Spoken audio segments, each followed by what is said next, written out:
Hari ini kuliah nanoteknologi untuk pertanian ya. Kalau minggu lalu kita sudah membahas tentang water quality management dan nanomaterial apa saja yang bisa digunakan untuk remediasi air dan juga limbah cair. Sekarang kita akan masuk ke eh, proteksi dan produksi tanaman pertanian. Di dalamnya ada untuk tanah dan juga sedikit ngebahas tentang nanofertilizer.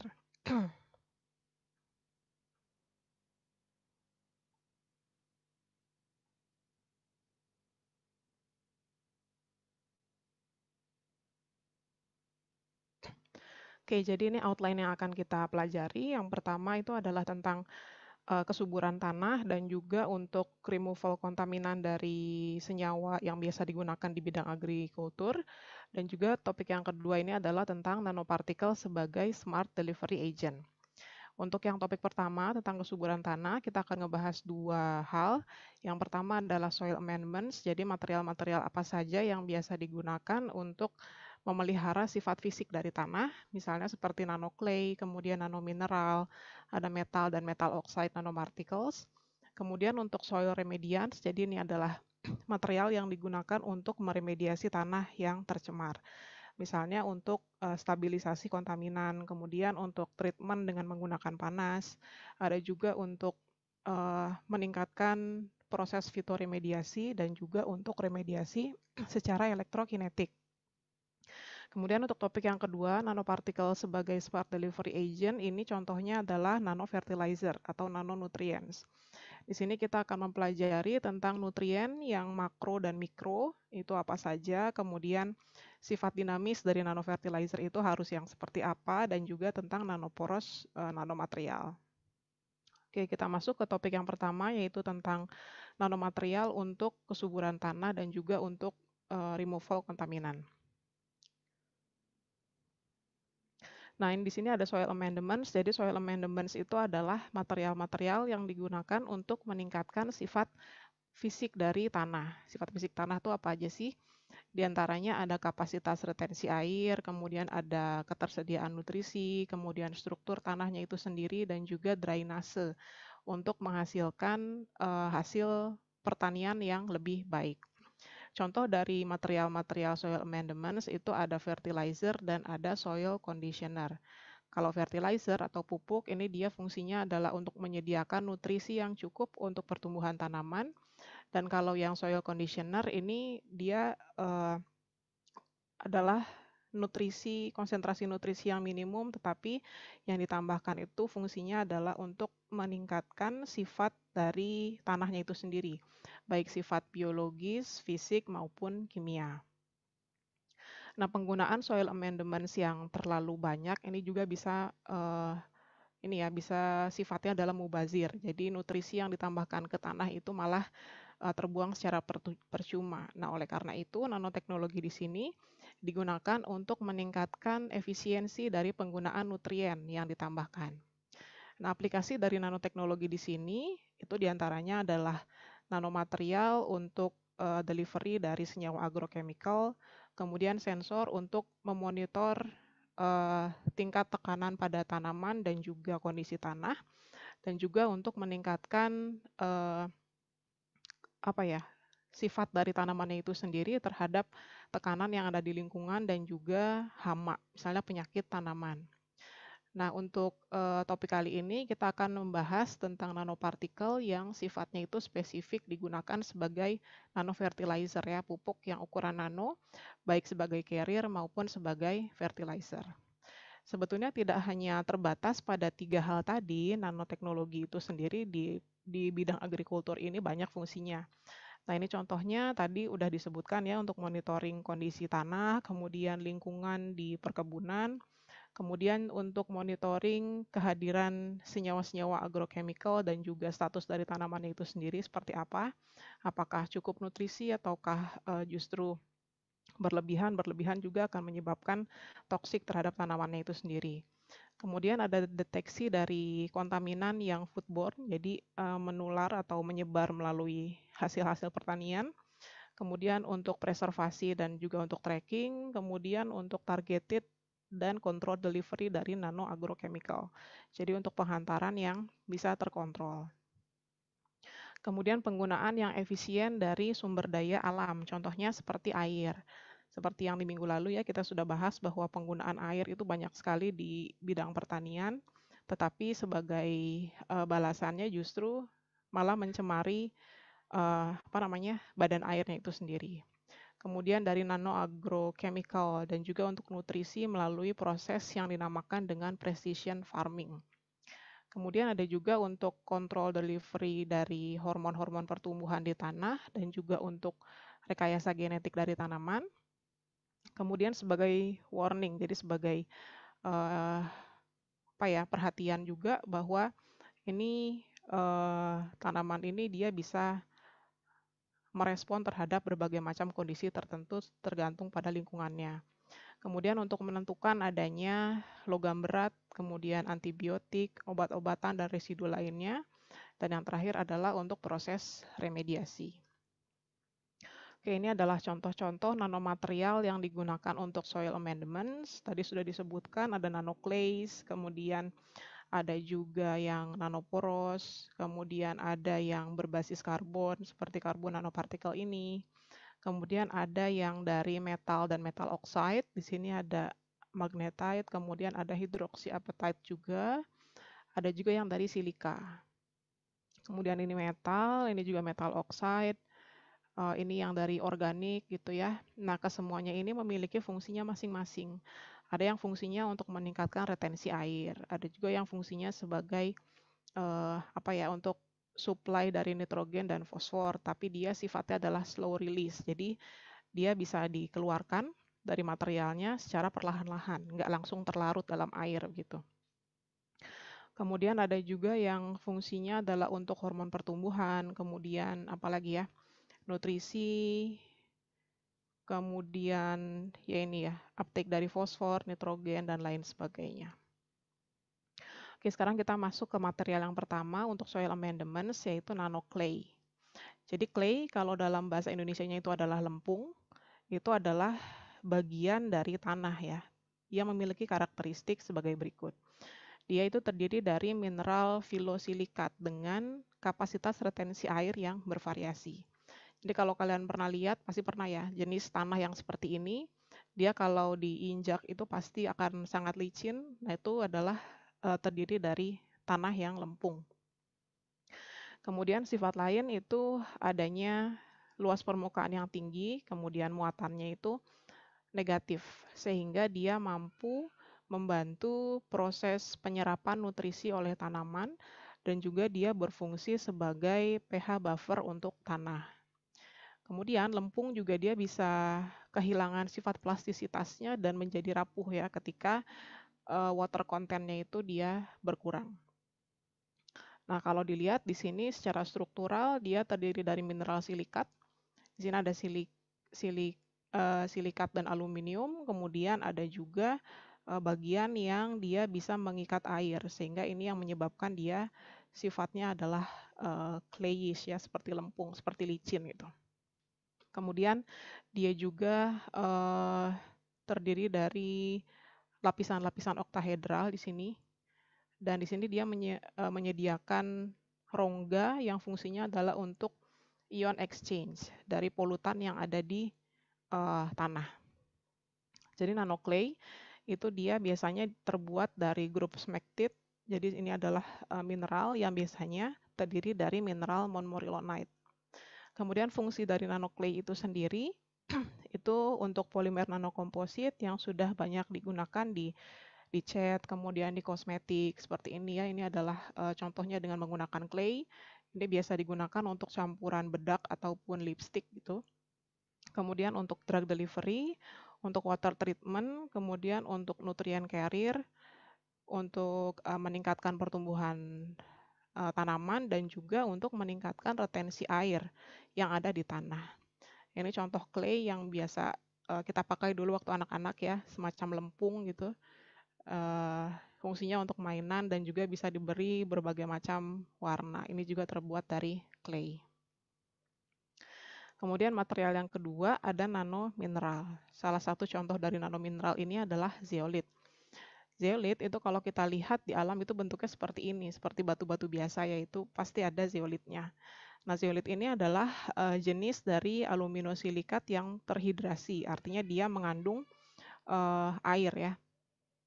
Kemudian dia tersusun atas struktur 3 dimensi tetrahedra yang terdiri dari SiO4, kemudian AlO4, dan FeO4 yang diikat dengan adanya atom oksigen. Jadi atom oksigennya ini di sini, dan atom oksigennya ini saling mengikat dari masing-masing tetrahedranya ini. Kemudian zeolit ini terdiri dari interconnected channels, jadi channel atau saluran yang saling terkoneksi antara satu dengan yang lainnya. Dan juga dia memiliki rongga. Rongganya ini adalah bersifat molekular ya. Ukurannya itu nano, di mana kationnya itu dia mampu mampu mengikat atau mampu terjadi di dalamnya itu adalah proses ion exchange. Ion exchange itu? Pertukaran ion. Jadi di sini karena dia memiliki rongga, kemudian dia ada kationnya dari masing-masing unsurnya ini, sehingga terjadi pertukaran ion di rongganya tersebut. Kemudian material zeolit ini mampu menangkap suatu gugus fungsional tertentu melalui berbagai macam modifikasi. Kemudian juga untuk meningkatkan aktivitas dan selektivitas dari removal beberapa senyawa. Jadi seperti tadi dia mampu menangkap senyawa-senyawa atau kontaminan tertentu yang ada di tanah karena adanya rongga dan juga muatan. Sebagai contoh misalnya sulfat yang dimasukkan ke dalam nanozeolite ini dipreparasi, kemudian aktivitasnya ini dianalisis dengan menggunakan reaktor perkolasi. Nah, sebagai hasilnya adalah bahwa sulfatnya ini dia mampu dikeluarkan melalui nanozeolite-nya, ini dia masih tersedia dalam waktu 912 jam dalam suatu reaktor perkolasi. Sedangkan kalau sulfat yang didapat dari amonium sulfat itu sudah habis dalam waktu 384 jam. Jadi bisa hampir 3 kali lipatnya ya dengan adanya material zeolite ini. Jadi sulfat yang diintegrasikan yang sengaja ada di rongga dari nanozeolite ini. Kemudian contoh lainnya itu adalah nanosilika. Jadi pertumbuhan dari maize, tanaman jagung, dalam suatu tanah yang sandy, dia berpasir dan juga tanpa adanya poros dari silika. Ini telah diuji coba juga. Jadi adanya peningkatan luas permukaan dari silika nanopartikel itu mampu mengakumulasi dari nanosilika yang ada di tanaman dan juga meningkatkan ukuran dari daunnya itu sendiri.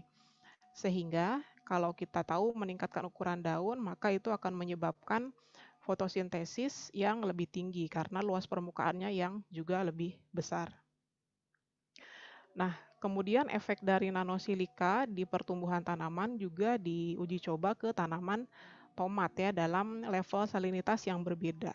Ini juga memiliki efek yang cukup positif karena mampu mentoleransi kadar garam yang tinggi.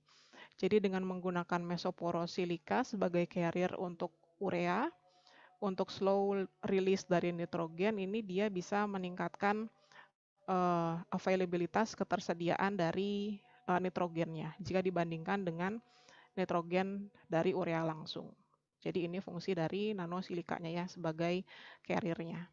Nah, ini adalah contoh dari seedling, jadi perkecambahan dari biji tomat dengan berbagai macam perilaku dengan penambahan nanosilika. Di sini contohnya yang sebelah kiri ini adalah kontrol, artinya tidak adanya penambahan nanosilika.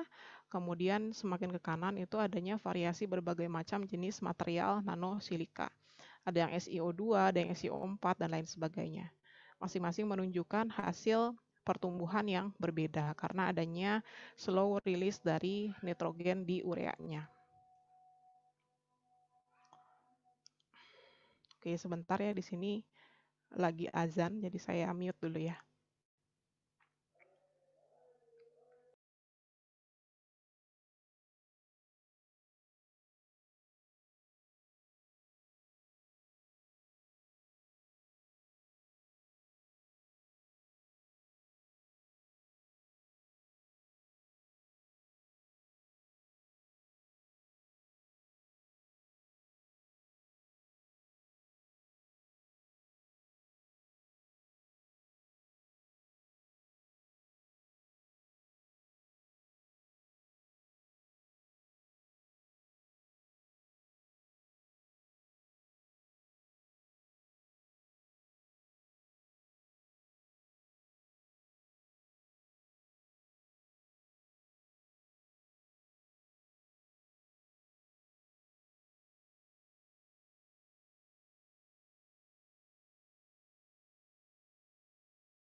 Oke, kita lanjut lagi ya.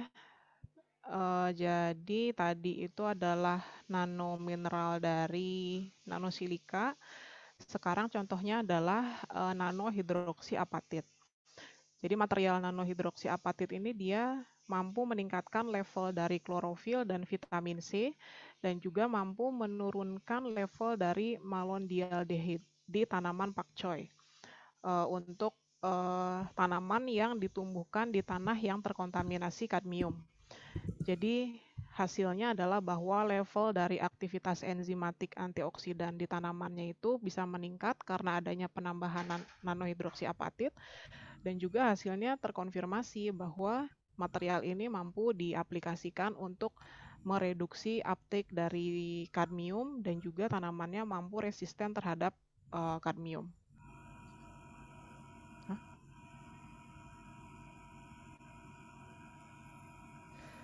Kemudian nanohidroksiapatit juga dievaluasi potensialnya sebagai nanofertilizer untuk meningkatkan ketersediaan fosfor. Jika dibandingkan dengan hidroksiapatit yang sifatnya lebih besar, yang ukuran lebih besar, kemudian juga dengan triple superfosfat untuk pertumbuhan dari tanaman gandum. Jadi walaupun nanohidroksiapatit ini dia performansinya lebih baik daripada hidroksiapatit yang ukurannya lebih besar, tetapi ini penyebabnya adalah karena disolusi kelarutan yang lebih cepat. Kemudian kalau dibandingkan dengan triple superfosfat, ini dia juga lebih efisien jika dibandingkan dengan pupuk fosfor yang ukurannya lebih besar. Oke, soil amendment selanjutnya yaitu metal dan metal oxide nanoparticle. Ini udah sering dibahas juga ya tentang metal dan metal oxide, kemudian untuk pengaplikasiannya untuk apa saja. Nah, ini salah satu contohnya adalah sebagai agen untuk meningkatkan sifat fisik dari tanah.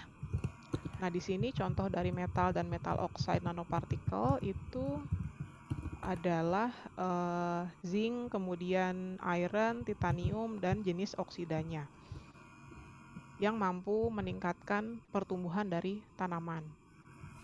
Kemudian contoh di sini ada nanozinc, ini dievaluasi sebagai nanofertilizer untuk meningkatkan pertumbuhan dari tanaman pearl millet. Nah, efeknya itu diobservasi di bagian biji dan juga panjang dari akarnya. Kemudian klorofilnya juga dia bisa menghasilkan grain yield, jadi menghasilkan biji yang sekitar 37,7% jika dibandingkan dengan tanaman tanpa penambahan nano zinc. Kemudian rilis dari zincnya ke tanah dengan menggunakan nano size manganese hollow. Core shell juga dievaluasi dengan menggunakan sistem reaktor perkolasi. Nah, hasilnya menunjukkan bahwa zinc yang terdapat di core shell-nya si manganis itu mampu menyediakan zinc selama 696 jam lebih lama jika dibandingkan dengan yang dengan zinc-nya saja. Kalau yang zinc-nya saja itu dia menurun setelah 408 jam di tanah yang ditambahkan dengan zinc sulfat. Kemudian efek lainnya dari penambahan secara individu dari nanopartikel besi, fosfor, dan K di tanaman saffron, ini juga dianalisis. Nah, hasilnya mengindikasikan bahwa nanofertilizer ini efektif untuk meningkatkan flowering traits, jadi perbungaannya itu lebih cepat di tanaman saffron. Kemudian untuk magnetit, Fe3O4 nanopartikel juga disintesis dan juga bisa diaplikasikan dengan cara foliar spray dan soil additive untuk tanaman yang jenis basil. Nah, jadi ini adalah contoh dari penggunaan berbagai macam nanopartikel metal dan metal oxide untuk tanaman ya. Bisa dilihat di sini ada zinc, kemudian bisa cerium oxide, bisa copper, tembaga, bisa nikel, bisa dari besi, bisa aluminium dan lain sebagainya. Ini semua bisa meningkatkan pertumbuhan dari tanaman jika ditambahkan dalam dosis yang tepat gitu ya. Dan juga sifat lainnya itu adalah slow release. Jadi dia ketersediaannya itu masih ada dalam jangka waktu yang lebih panjang jika dibandingkan dengan fertilizer yang biasa. Kemudian untuk jalur masuk dari masing-masing metal dan metal oxide nanopartikel ini bisa melalui stomata ya kalau dia melalui spray dari daun. Kemudian bisa juga melalui pupuk yang ditaburkan di tanah.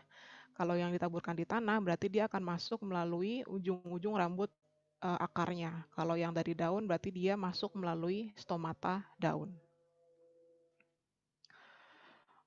Kemudian ini nanopartikel juga dia efektif untuk meningkatkan semua jenis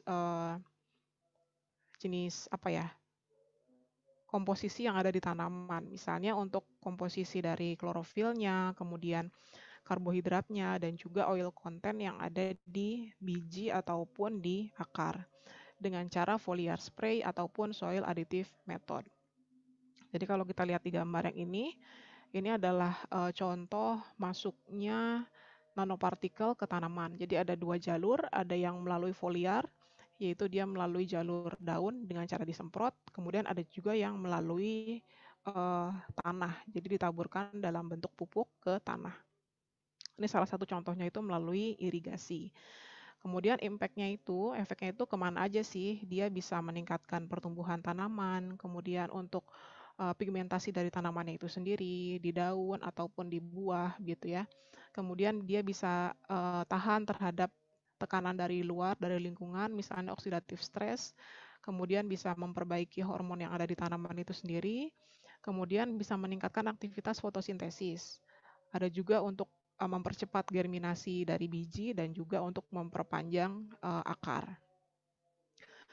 Nah ini tadi contohnya plant uptake-nya bisa foliar melalui spray, ini melalui daun, daunnya masuk melalui stomata, kemudian ada juga yang melalui akar. Nah setelah itu kalau yang dari daun berarti sifatnya itu dari atas ke bawah ya. Masuk melalui stomata, sedangkan kalau yang dari akar berarti adanya difusi dari akar menuju ke atas, ke seluruh bagian tanaman.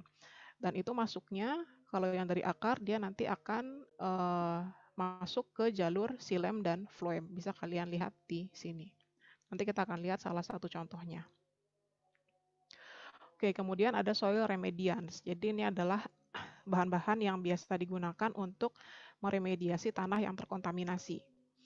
Kontaminan atau polutan tanah itu biasanya apa saja sih?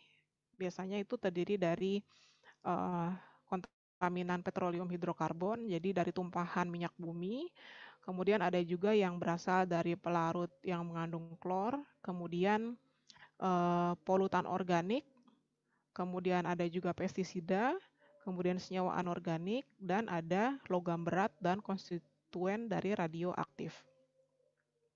Remediasi tanah ini metodenya sudah well established ya, artinya sudah berdiri sejak lama, dia sudah banyak digunakan sejak dulu, kemudian juga bisa dilakukan metodenya secara ex situ maupun in situ.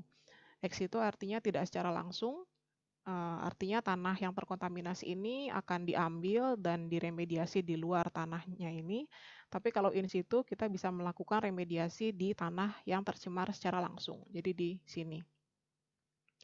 Kemudian ini adalah metode-metode yang biasa digunakan untuk remediasi tanah dan juga kontaminan apa saja yang bisa dihilangkan.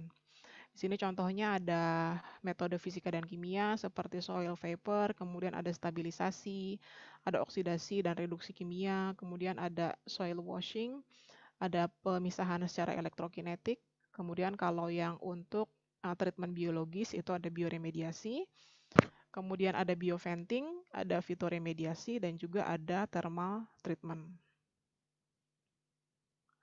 Nah, nanomaterial untuk soil remedian ini dia memiliki reaktivitas yang tinggi terhadap jenis polutan atau kontaminan tertentu. Dan dia juga dia memiliki sifat mobilitas yang lebih baik sehingga cocok digunakan untuk meremediasi tanah yang tercemar. Aplikasi dari nanomaterial untuk mitigasi polusi tanah itu termasuk di dalamnya adalah degradasi dari polutan, kemudian deteksi dan sensing dari polutan tertentu, dan juga enhancer untuk mempercepat proses remediasi tanah. Ini adalah contoh nanopartikel yang digunakan untuk remediasi tanah ya, dan ini adalah berbagai macam targetnya. Targetnya misalnya tadi seperti tumpahan minyak bumi itu ada poliaromatik hidrokarbon, kemudian ada logam berat seperti timbal, kemudian kadmium, ada zinc, ada koper, ada juga jenis radioaktif. Nah, untuk nanopartikelnya itu sendiri sama seperti yang tadi disebutkan sebelumnya, ada yang tipe metal dan metal oxide, ada juga tipe yang hidroksiapatit, organik, kemudian tipe silikon, tipe yang carbon base. Kemudian ini adalah jenis-jenis metode atau mekanisme yang berlangsung dari masing-masing nanopartikel untuk meremediasi kontaminannya. Ada yang diimobilisasi, artinya mengubah sifat kelarutannya. Kemudian ada yang dideklorinasi, ada juga yang untuk meningkatkan proses fitoremediasi, ada yang diadsorpsi, diserap, gitu ya, ada yang distabilisasi dan lain sebagainya. Ini juga jenis-jenis nanopartikel yang biasa digunakan. Ini ya metal nanopartikel, contohnya NZVI, nano zero valent iron, kemudian jenis oxide-nya ada titanium oxide. Ini dari jenis besi, kemudian kalsium, ada juga yang jenis komposit atau hybrid material. Ya, itu rata-rata ya. Oke, kemudian untuk stabilisasi kontaminan. Jadi stabilisasi itu definisinya adalah bisa mereduksi sifat toksisitas dari kontaminannya dengan cara mengkonversi menjadi bentuk yang less soluble, menjadi bentuk yang tidak mudah larut, kemudian menjadi less mobile, jadi dia lebih diam ya. Kemudian juga menjadi less toxic, menjadi tidak lebih toksik. Nah, untuk metode yang biasa digunakan itu ada metode fisik dan metode kimia. Metode kimia itu contohnya seperti presipitasi, kompleksasi, adsorpsi. Nah, untuk proses stabilisasi metal itu merupakan proses gabungan dari adsorpsi ke permukaan oksida dan juga bersamaan dengan meningkatnya pH tanah untuk meningkatkan adsorpsi dari kation metal dari kontaminannya. Nah, sebagai contoh untuk materialnya adalah titanium oxide dan cerium oxide. Ini biasa digunakan untuk menyerap ion Cu2+ dan juga untuk mitigasi dari bioavailabilitasnya dan toksisitasnya di tanaman tembakau. Kemudian penambahan nanopartikel bersamaan dengan asam humat itu juga mampu meningkatkan pertumbuhan akar sampai 90% dan 100% untuk titanium oxide dan cerium oxide. Kemudian hasilnya ini mengindikasikan bahwa nanopartikel ini berhasil mereduksi toksisitas dari Cu2+ dengan cara mereduksinya menjadi Cu yang lebih insoluble, yang tidak terlarut. Kemudian hasil percobaan juga menunjukkan bahwa tidak ada phytotoxicity karena ada phytotoxicity dari titanium oxide dan juga cerium oxide, sehingga membuat penggunaannya itu dia lebih mudah. Kemudian material lain itu ada NZVI, nano zero valent iron, dia mampu menghilangkan DDT sampai dengan 50%. Kemudian tidak ada efek negatif untuk pertumbuhan tanaman, tetapi tidak dijelaskan di sini ya. Kemudian untuk yang material hybrid seperti bimetalik, nanopartikel, palladium dalam besi, ini fungsinya juga untuk deklorinasi. Kemudian efisiensinya itu berkisar antara 20-an sampai ke hampir 100% untuk jenis-jenis chlorinated biphenyl. Oke, sekarang kita masuk ke metode-metode untuk meremediasi tanah. Ini metode yang pertama yaitu thermal treatment, yaitu dengan penggunaan panas. Nah, thermal treatment untuk remediasi tanah ini diantaranya adalah insinerasi, yaitu pembakaran ya, seperti ini. Dengan menggunakan furnace biasanya, kemudian ada steam injection, injeksi dari uap dan juga ekstraksi. Ini injeksi dari uap. Kemudian ada juga vitrifikasi. Vitrifikasi itu adalah suatu proses dengan menggunakan temperatur tinggi, di mana material organiknya itu diinsinerasi, dibakar, dan juga material mineralnya itu dia akan meleleh, sehingga terbentuklah yang namanya slag. Slag ini adalah semacam kerak ya. Nah, slagnya ini dia sifatnya lebih mudah untuk dingin, dan juga dia mudah dikeluarkan dalam suatu matriks tertentu. Nah, contoh materialnya untuk thermal treatment ini adalah nano kalsium dalam kalsium oxide mixture ya, yang digunakan untuk imobilisasi radionuklida dari cesium yang ada di tanah dengan melalui proses vitrifikasi. Kemudian untuk removal efisiensinya, ini bahkan sampai ke 96% pada suhu sekitar 1200 derajat. Jadi kalau untuk insinerasi ataupun untuk vitrifikasi, itu suhu yang digunakan di furnace-nya itu atau di sistem pembakarannya itu biasanya lebih dari 1000 derajat.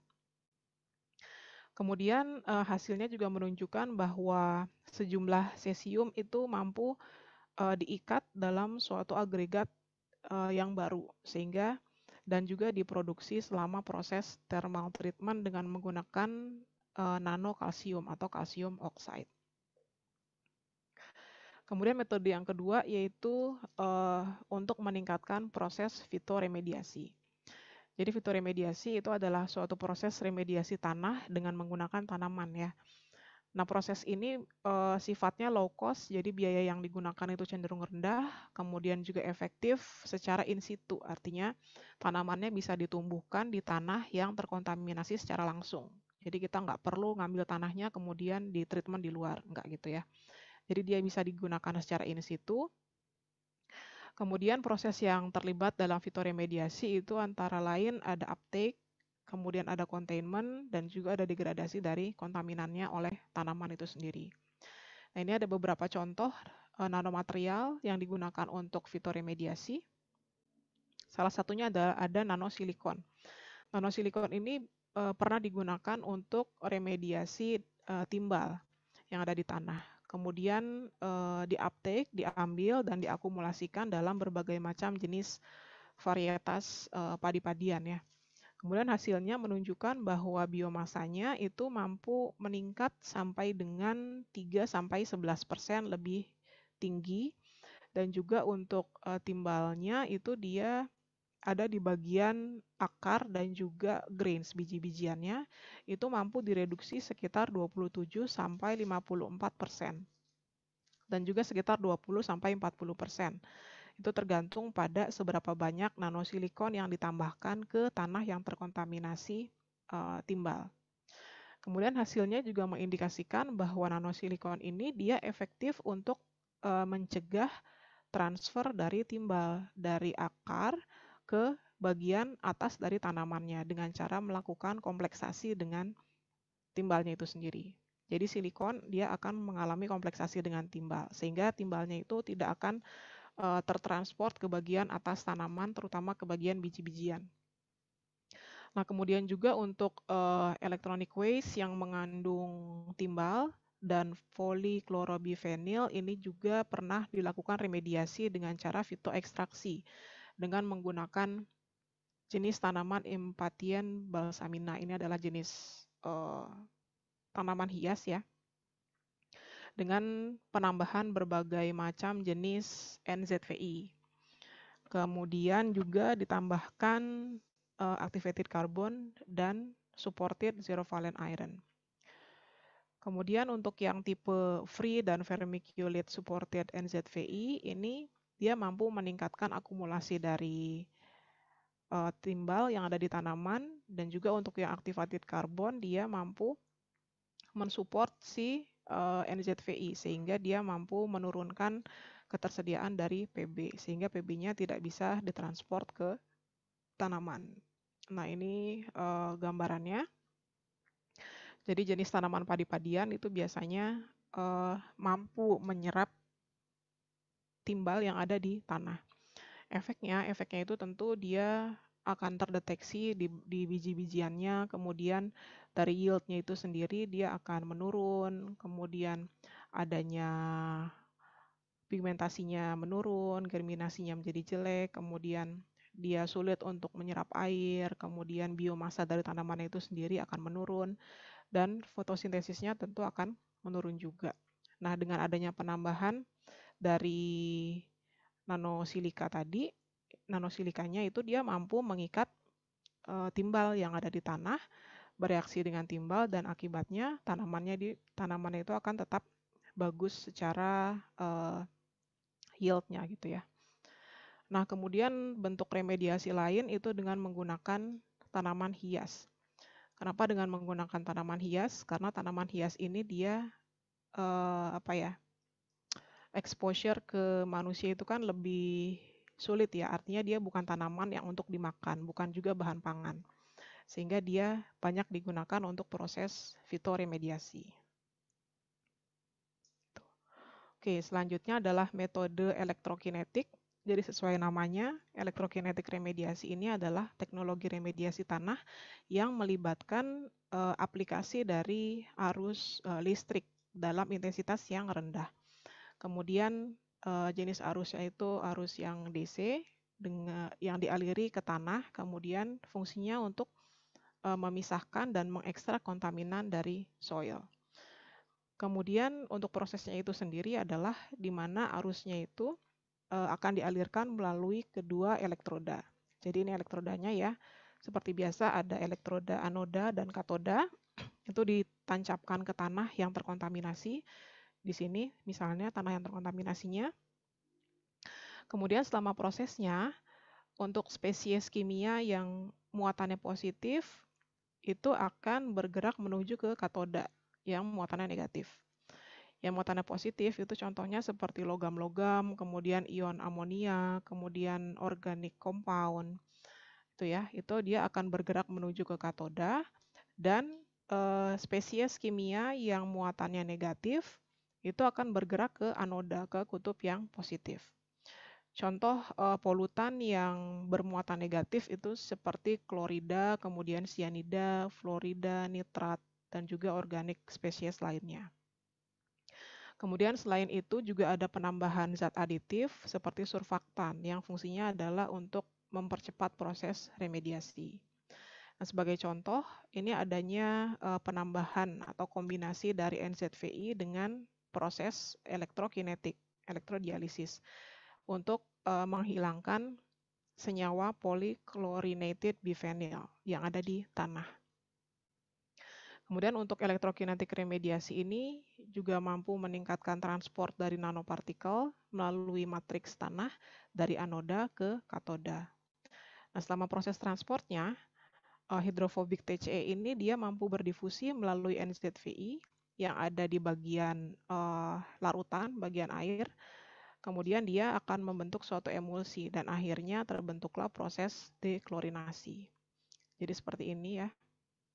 Gambarannya ada dua macam katoda, ada anoda dan ada katoda, kemudian senyawa yang positif dia akan bergerak menuju katoda dan senyawa yang negatif akan bergerak ke anoda.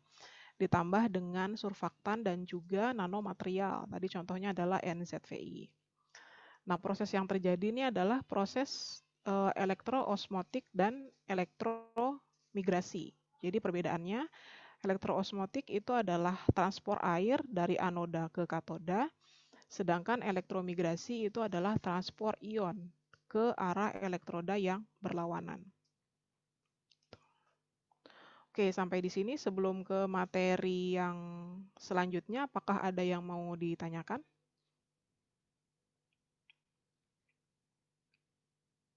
Atau masih jelas semuanya? Oh, Agustina, silakan.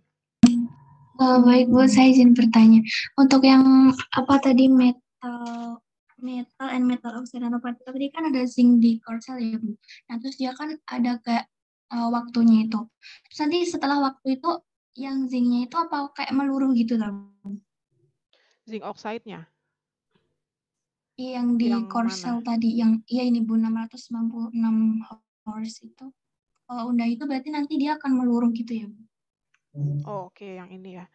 Iya Bu. Jadi ini nano zinc yang digunakan untuk meningkatkan pertumbuhan dari tumbuhan pearl millet ini. Nah, kemudian zinc-nya ini kan dia ditanamkan dalam core shell-nya si manganis. Jadi bagian luar dari materialnya itu adalah mangan, kemudian di dalamnya itu adalah zinc. Nah, zinc-nya ini akan dirilis, kemudian akan diabsorb sama si tanaman. Jadi itu yang dirilis dan diambil. Kalau manganisnya dia akan bentuknya tetap core shell begitu. Begitu Tina, jelas? Iya Bu, makasih Bu. Oke, ada lagi?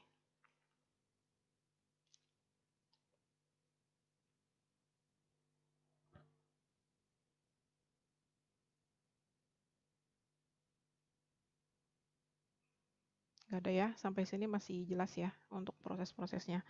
Kita break dulu 10 menit ya untuk sholat asar, nanti kita kembali lagi di jam 3:50. Oke, silakan untuk yang mau sholat asar.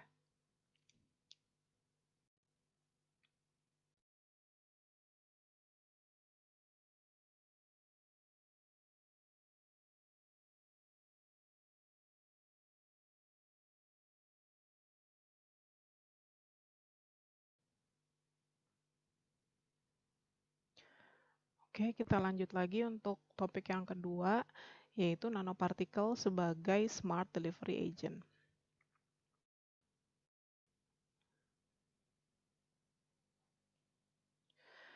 Nanopartikel itu biasanya digunakan sebagai smart delivery agent dalam hal fertilizer ya, pupuk dan pestisida dalam sektor agrikultur. Nah, sektor ini inputnya adalah digunakan untuk polimer, kemudian juga untuk enkapsulasi ataupun metal surface, permukaan metal, baik ionik maupun yang ikatannya lemah. Jadi untuk pengikatan dari ioniknya itu tersebut.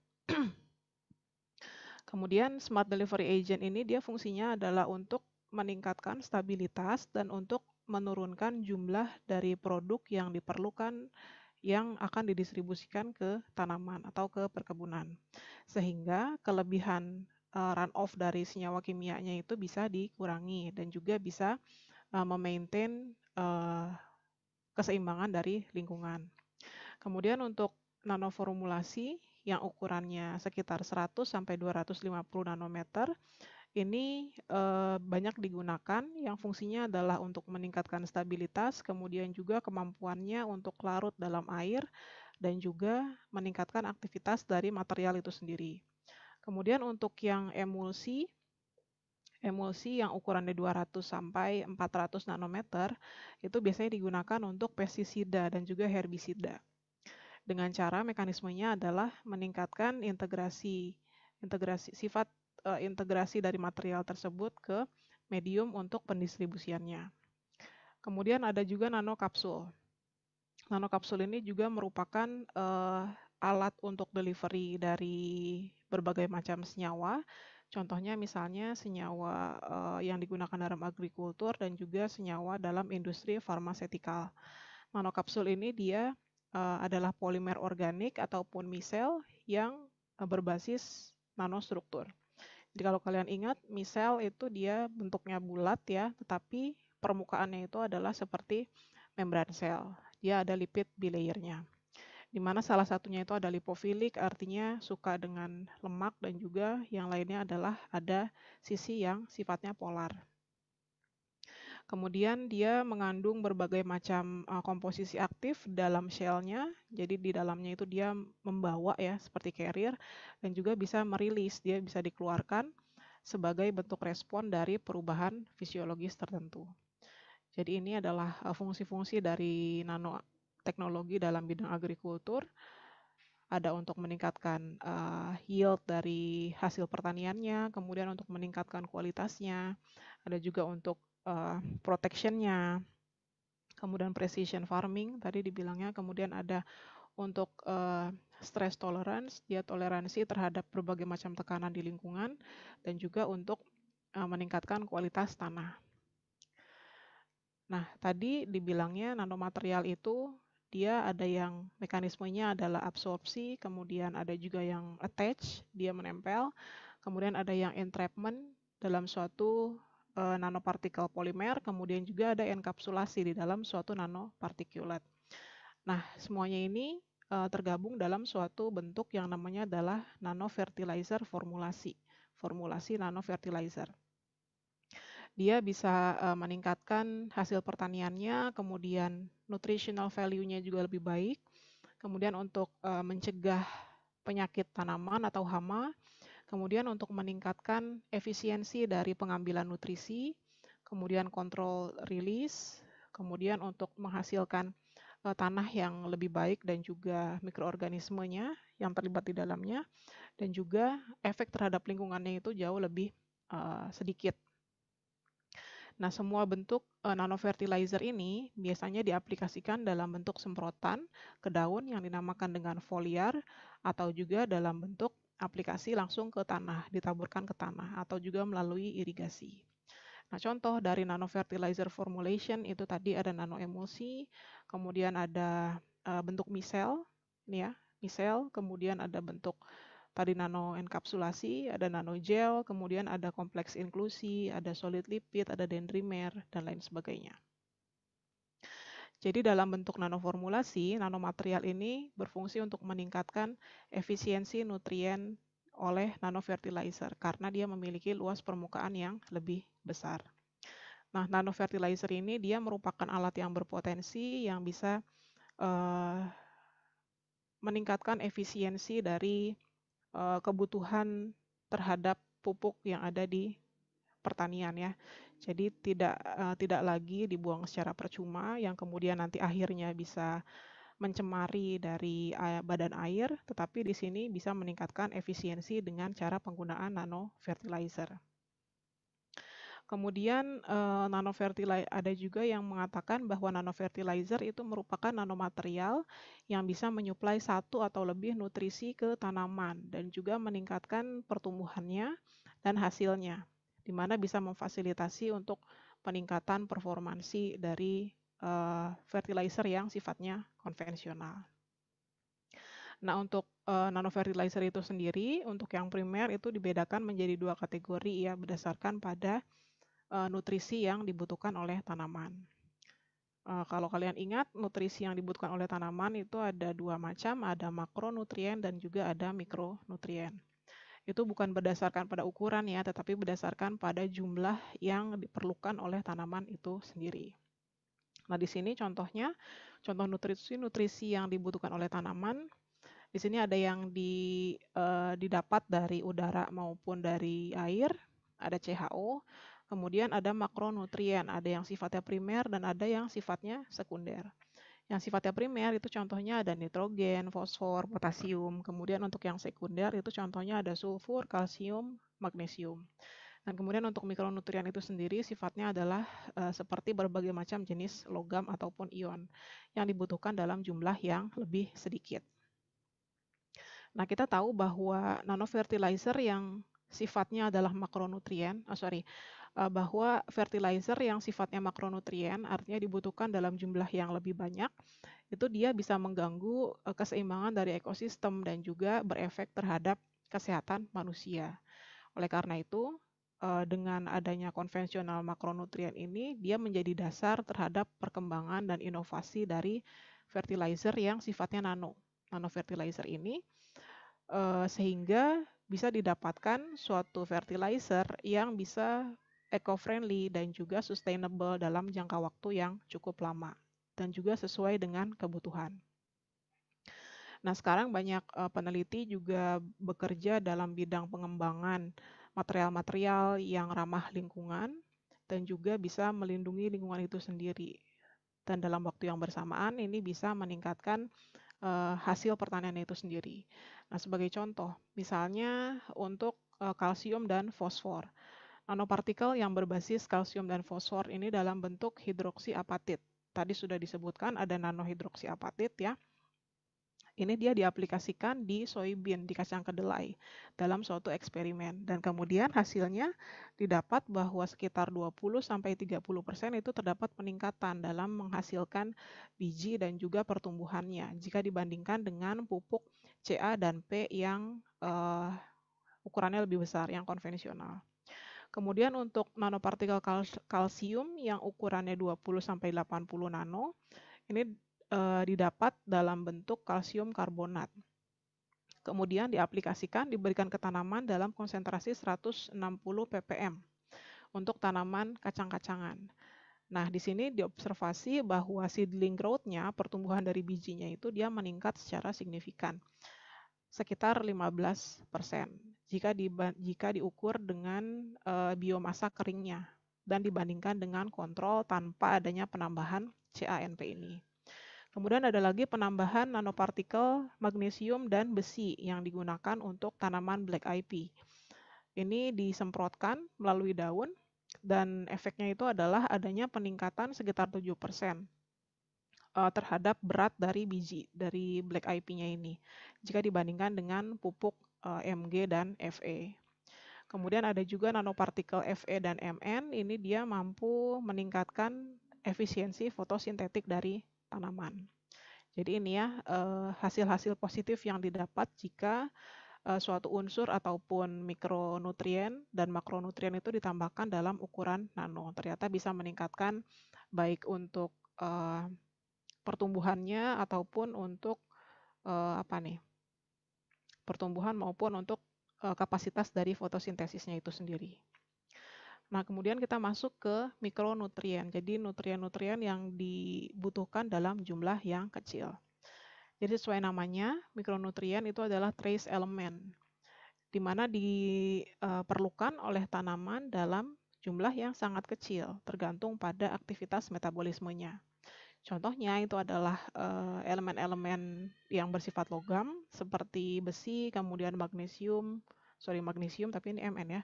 Kemudian ada zinc, kemudian ada copper, ada molybdenum, ada nikel, boron, klorin. Semuanya ini berfungsi sebagai mikronutrien. Semua mikronutrien ini biasanya dicampurkan ke makronutrien dalam konsentrasi yang sangat kecil. Biasanya sekitar 5 ppm dalam bentuk komposit. Jadi dia bukan bukan diberikan ke tanaman dalam bentuk single, tapi dia biasanya dalam bentuk komposit dengan makronutrien dan jumlahnya itu tidak lebih dari 5 ppm. Nah, ini contohnya. Misalnya seperti FeO itu untuk tanaman-tanaman soybean, kemudian kacang-kacangan gitu ya. Kemudian ada juga Mn, zinc oxide, zinc, CuO, MO. Ini semuanya fungsinya seperti ini. Nah, untuk konsentrasinya dia tergantung pada aktivitas metabolismenya seberapa banyak, tapi tentu dia konsentrasinya jauh lebih kecil jika dibandingkan dengan makronutrien. Nah, kita masuk ke mikronutrien nanofertilizer yang pertama, yaitu nanopartikel besi. Besi ini adalah salah satu logam yang sangat penting untuk pertumbuhan tanaman. Dia itu adalah dasar dari pertumbuhan untuk klorofil dan juga berfungsi sebagai carrier untuk sirkulasi di tanaman, sama halnya seperti yang ada di aliran darah. Tuh ya, jadi kalau di darah kita punya hemoglobin, hemoglobinnya itu terdiri dari rantai besi. Nah, di klorofil itu untuk fotosintesis juga terdapat atom besi untuk sirkulasinya. Kemudian ini adalah berbagai macam contoh penggunaan nanopartikel besi yang dilakukan secara eksperimental. Jadi ada Fe nanopartikel di greenhouse diaplikasikan ke kacang kedelai dan terobservasi bahwa klorofilnya itu mampu meningkat secara signifikan. Oleh karena itu, FeNP ini dia bisa digunakan sebagai suplemen besi untuk jenis kacang kedelai dan juga untuk mencegah adanya chlorotic symptoms yang ada di daun. Jadi kalau kalian lihat di sini, ini adalah berbagai macam defisiensi nutrisi yang ada di tanaman. Kemudian salah satunya di sini ada defisiensi besi. Defisiensi besi ini menyebabkan daunnya berwarna pucat karena dia sifatnya sama seperti hemoglobin kan ya. Ingat aja kalau misalnya anemia, kita di manusia itu kan salah satu gejalanya itu kulitnya berwarna pucat ya. Nah, sama seperti manusia di tanaman pun dia efeknya terhadap daun dia akan menghasilkan warna yang lebih pucat. Jadi tidak hijau yang segar gitu ya. Contohnya seperti gambar yang ada di sini. Jadi ini adalah tanaman yang nutrisi Fe-nya baik, tetapi yang gambar sebelah kanan yang terlihat lebih kuning, lebih pucat ini adalah tanaman yang defisiensi besi. Oke, kemudian selanjutnya ada manganis nanopartikel. Manganis ini adalah komponen dari enzim. Enzimnya jenisnya adalah superoxide dismutase yang digunakan dalam proses splitting air dalam fotosintesis. Jadi ini kalian lihat ini adalah membran lipid bilayer ya dari sel tanaman. Kemudian di sini ada sistem yang namanya kloroplas. Di sini adalah membran tilakoidnya, di mana proses fotosintesis itu berlangsung. Nah, penggunaan MNNP di mangbin, di kacang hijau itu bisa meningkatkan pertumbuhan dan juga meningkatkan fotosintesisnya. Nah, buktinya adalah adanya peningkatan panjang dari akar sebesar 52%. Kemudian panjang dari bijinya itu sekitar 38%. Kemudian jumlah dari rootlets-nya. Jadi kalau di akar itu selain ada akar yang utama itu juga ada cabang-cabang akar ya atau rambut-rambut akar. Nah, itu namanya adalah rootlets. Itu dia bisa meningkat sebesar 70%. Kemudian untuk biomasa segarnya, artinya biomasa dalam bentuk basah, itu bisa meningkat sekitar 40%. Kemudian untuk biomasa keringnya, ini dia bisa meningkat 2 kali lipatnya, artinya 100%. Dengan adanya penambahan 0,05 ppm dari manganis. Jadi bisa kebayang ya dengan penambahan yang sebegini kecilnya, cuma 0,05 itu bisa meningkatkan biomasanya sebesar 2 kali lipat. Sehingga MNNP ini dia bisa menjadi alternatif yang baik sebagai mikronutrien jika dibandingkan dengan pupuk yang berasal dari manganis sulfat. Nah, ini adalah proses dari fotosintesis. Sini ada cahaya ditangkap dalam klorofil ya. Kemudian terjadi proses fotosintesis. Nah, fotosintesis ini di dalamnya juga ada water splitting, di mana terjadi pemecahan air menjadi oksigen dan juga proton. Nah, di sini kita lihat energi cahaya ini akan diserap melalui molekul klorofil dan juga dia akan berlangsung sepanjang jalan ke molekul klorofil yang berikutnya. Kemudian energinya itu akan terakumulasi dalam molekul klorofil dan ditemukan di reaction centernya. Setelah itu energinya mengalami eksitasi dari satu elektron ke elektron yang lainnya dan ditransfer ke elektron akseptor yang terdekat.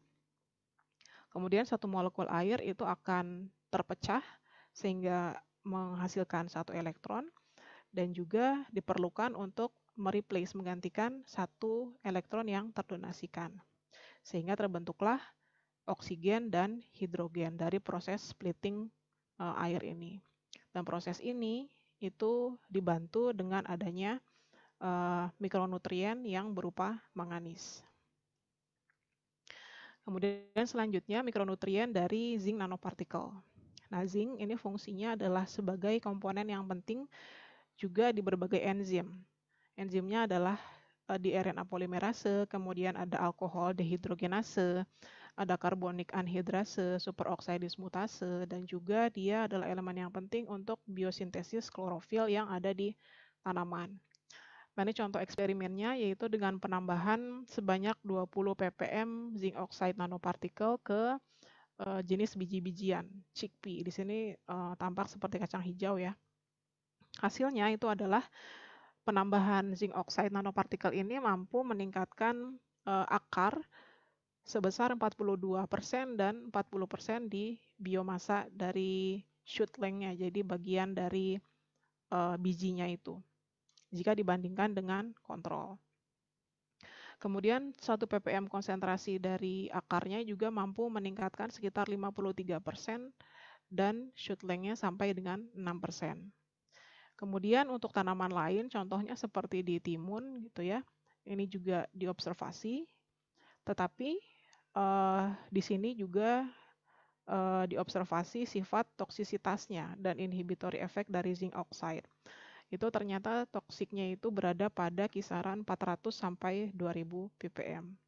Nah, berarti artinya penambahan mikronutrien itu tidak boleh melebihi sifat toksisitasnya. Kalau terlalu berlebihan, maka dia akan menyebabkan kematian dari tanamannya itu sendiri. Oke, selanjutnya adalah nanopartikel tembaga. Jadi tembaga ini juga merupakan komponen yang penting untuk berbagai macam enzim dan juga untuk pertumbuhan tanaman. Contohnya di tanaman waterweed ini bisa meningkatkan fotosintesis sampai dengan 35%.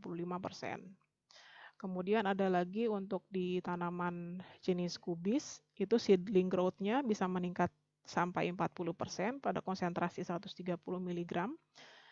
Tetapi untuk yang konsentrasi 200 sampai 1000 ppm itu menunjukkan adanya efek toksik terhadap jenis kacang-kacangan. Jadi untuk penambahan nanofertilizer ini juga harus diperhatikan konsentrasi toksisitasnya ya, jangan sampai itu mendekati sifat toksiknya. Oke, kemudian selanjutnya adalah molybdenum. Jadi nanopartikel molybdenum ini fungsinya adalah untuk fiksasi nitrogen di tanaman. Jadi kalau minggu lalu kalian sudah belajar tentang nitrifikasi dan denitrifikasi untuk polutan di air. Nah, sekarang untuk fiksasi nitrogen di tanaman itu yang ada di tanah. Jadi dari nitrogen yang bebas yang ada di udara kemudian ditangkap melalui mikroorganisme tanah dan kemudian difiksasi sampai dia masuk ke tanamannya itu sendiri. Nah, untuk enzim-enzim yang berperan dalam proses fiksasi nitrogen di tanaman itu sendiri diantaranya adalah adanya unsur mikronutrien berupa molybdenum. Nah, kemudian adanya treatment dan kombinasi dari molybdenum nanopartikel ini, dia bisa menghasilkan nutrisi yang lebih baik untuk tanaman itu sendiri dan juga bisa meningkatkan aktivitas dari mikroba tanah. Contoh lainnya itu ada juga untuk titanium oxide, juga silicon oxide. Kemudian CNT juga dia berfungsi sebagai promotor pertumbuhan di tanaman. Ya, ini adalah salah satu contoh fertilizer nanomolybdenum yang sudah komersial. Kemudian untuk mikronutrien lain ada titanium oxide nanopartikel. Jadi untuk titanium ini dia fungsinya untuk sama ya, untuk enzim-enzim yang ada di tanaman dan juga untuk meningkatkan pertumbuhan. Nah, ini sebagai contohnya, ini adalah tanaman yang diberikan perlakuan yang berbeda. Ini adalah kontrol, artinya tidak ditambahkan titanium oxide, pertumbuhannya hanya segini, kemudian ini ditambahkan titanium oxide yang berbeda. Jadi penelitian yang dilakukan oleh Lu ini melaporkan bahwa titanium oxide dan silicon oxide nanopartikel ini dia mampu mempercepat germinasi, proses pertumbuhan tunas dari biji ya, dari tanaman kacang kedelai dengan cara meningkatkan fiksasi nitrogen dan mempercepat aktivitas dari nitrat reduktase yang ada di rhizosfer. Kemudian juga pernah diaplikasikan untuk biji dari bayam. Kemudian untuk pertumbuhan tanaman ada juga yang mengatakan bahwa titanium oxide ini dibutuhkan dalam konsentrasi yang cukup rendah, tetapi dia lebih tinggi dari 50 ppm. Jadi kalau dibandingkan dengan material sebelumnya ya, material sebelumnya kan hanya 0,05 ppm, kemudian hanya 10 dan lain sebagainya, tapi untuk titanium ini ternyata lebih tinggi daripada 50 ppm. Nah, kemudian untuk fertilizer lain, ini contohnya adalah nanomaterial yang berbasis karbon, lagi-lagi CNT ya. CNT ini dia bisa diaplikasikan untuk meningkatkan pertumbuhan tanaman di berbagai macam sistem tanaman, misalnya untuk tomat, kemudian untuk kacang-kacangan, untuk kubis, untuk wortel dan lain sebagainya. Dan dia menghasilkan efek yang positif dan juga negatif terhadap pertumbuhan tanaman pada konsentrasi yang berbeda. Jadi lagi-lagi untuk fertilizer itu sensitif. Kita harus tahu konsentrasi optimal supaya tumbuhan itu bisa tumbuh dengan baik atau bisa menghasilkan hasil yield yang bagus. Tapi ketika terlalu banyak juga tentu punya sifat toksisitas ya. Nah, sebagai contohnya ini penggunaan MWNT di jagung ini mampu meningkatkan elongasi dari akar dan germinasi dari bijinya pada konsentrasi 200 ppm. Kemudian ada juga di Allium cepa. Kalian kalau masih ingat di biologi dasar Allium cepa itu jenis bawang ya. Dan juga biji ketimun ini menggunakan SWNT yang tipe single wall pada konsentrasi yang berbeda. Kemudian efek positif juga dengan cara dia itu berefek terhadap water channel protein melalui muatan permukaan yang ada di CNT. Contohnya untuk tanaman tomat yang dia itu bisa meningkatkan kapasitas uptake dari airnya dan juga efisiensi penggunaan dari pupuknya itu sendiri. Kemudian CNT juga mampu meningkatkan produksi tomat sebanyak 2 kali lipat pada konsentrasi 50 ppm jika dibandingkan dengan kontrolnya. Kemudian, oke, tadi sudah ya untuk meningkatkan water uptake capacity. Jadi ini adalah contoh penggunaan CNT sebagai pupuk di tanaman. Bisa untuk meningkatkan germinasinya, kemudian pertumbuhan dari bijinya, kemudian meningkatkan water absorption-nya. Dia juga bisa memperpanjang dari akarnya, kemudian dia bisa mengurangi stres dari lingkungan. Dan ini efeknya adalah ke peningkatan jumlah daun, kemudian laju fotosintetiknya lebih baik, kemudian laju transpirasinya juga meningkat, kemudian biomasanya juga meningkat, kemudian produksi dari bunga dan buahnya, dan juga untuk mineral uptake-nya dan translokasinya dia lebih baik. Nah, ini adalah contoh CNT dalam bentuk nanofertilizer, bisa melalui foliar, kemudian bisa juga melalui yang soil. Nah, kalau yang ada di soil, dia akan masuk melalui akar dan dia akan berjalan ke atas dengan bantuan air, ya pelarutnya atau medianya, dan dia akan ditransportasikan melalui jaringan xilem dan phloem. Nah, ini adalah contoh dari tanaman yang diberikan nutrisi berupa CNT. Nah, kalau kalian bisa ngebedain, ini tanpa ada tulisan pun pasti kalian bisa ngebedain ya. Yang ini, yang warnanya putih ini artinya tanpa penambahan karbon. Kalau yang hitam ini berarti ada karbonnya. Dan di sini bisa kelihatan bahwa tanaman yang dikasih fertilizer berupa CNT ini, dia tingginya, panjang dari batangnya itu jauh lebih tinggi dibandingkan dengan tanaman kontrol. Oke, kemudian ini adalah sifat dinamis dari nano fertilizer. Nah, entropi dari partikel yang single itu bergantung pada randomness, jadi kerandoman dan juga bentuk dari emulsinya. Nanokoloid dia memiliki suspensi yang lebih tinggi jika dibandingkan dengan pupuk yang konvensional karena memiliki entropi yang lebih tinggi. Entropi itu dia berbanding lurus terhadap energi Gibbs, energi bebas Gibbs. Kemudian pergerakan dari partikel itu bergantung pada energi bebas Gibbs dan juga meningkat di partikel yang koloid, sehingga dia akan meningkatkan permeabilitas dari partikel tersebut terhadap terhadap membran yang sifatnya adalah semi permeable. Nah, kalau berdasarkan hukum termodinamik bahwa G, energi Gibbs itu sama dengan entalpi dikurangi dengan entropi dikalikan dengan temperatur. Jika hasil energi Gibbs-nya itu negatif, artinya reaksi berlangsung secara spontan dan bergerak dalam satu arah. Kemudian kalau energi Gibbs-nya dia nilainya 0, artinya reaksinya berada dalam keadaan equilibrium, seimbang. Kalau energi Gibbs-nya positif, berarti reaksinya adalah non-spontan. Nah, ini adalah contoh-contoh interaksi nanopartikel dengan tanaman. Yang pertama, kalau melalui soil, itu dia akan diambil melalui rambut akar, sel-sel yang ada di rambut akar. Kemudian nanopartikelnya itu dia akan masuk, menembus dari dinding selnya, atau melalui pori. Kemudian ada juga yang mengalami endositosis, ada juga yang melalui clathrin independent pathway. Kemudian ada juga yang melalui mekanisme simplastik atau apoplas. Jadi ini adalah mekanisme masuknya nanopartikel ke tanaman ya. Kemudian ada juga yang masuk melalui jalur xilem dan phloem, melalui jalur pembuluh.